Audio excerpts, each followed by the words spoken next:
জুড়ে সাড়ম্বরে পালিত ৮০তম স্বাধীনতা দিবস। দিল্লির লালকেল্লায় জাতীয় পতাকা উত্তোলন করেছেন প্রধানমন্ত্রী নরেন্দ্র মোদী। ইতিহাসে প্রথমবার লালকেল্লা থেকে ধ্বনিত হয়েছে বন্দে মাতরম।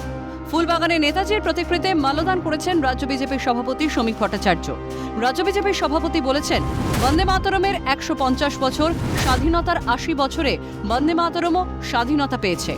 বন্দে মাতরমের পূর্ণাঙ্গ রূপ আর সমুদ্র হিমাচলে পরিবেশিত হচ্ছে। ১৩ই আগস্ট বন্দে মাতরম ধ্বনির মাধ্যমে সংসদে উভয় কক্ষে তা স্বীকৃত হয়েছে। শ্যামাপ্রসাদের মাটিতে প্রথমবার বিজেপি সরকার গড়েছে, যার ভারতবর্ষের স্বাধীনতায় অবদান ছিল।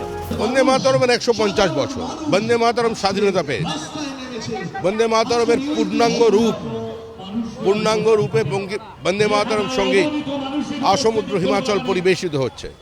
১৩ই আগস্ট সংসদের উভয় কক্ষে বন্দে মাতরম ধ্বনির মধ্য দিয়ে, বন্দে মাতরম সঙ্গীতের মধ্য দিয়ে। ফুলবাগান সার্বজনীনের খুঁটি পুজোয় উপস্থিত ছিলেন রাজ্যের শিল্পমন্ত্রী তাপস রায় সহ অন্যান্যরা। ফুলবাগানের এবারের থিম বন্দে মাতরম।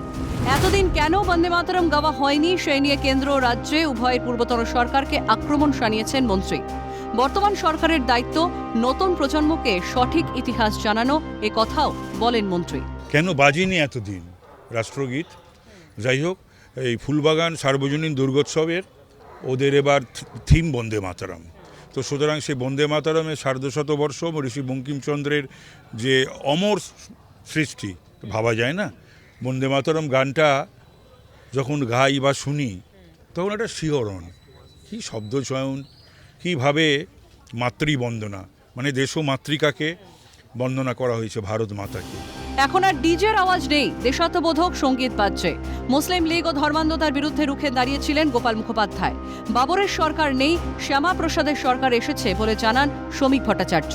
ক্যামেরায় সুপ্রিয় মল্লিকের সঙ্গে অভিরূপা সাহার রিপোর্ট, ক্যালকাটা নিউজ।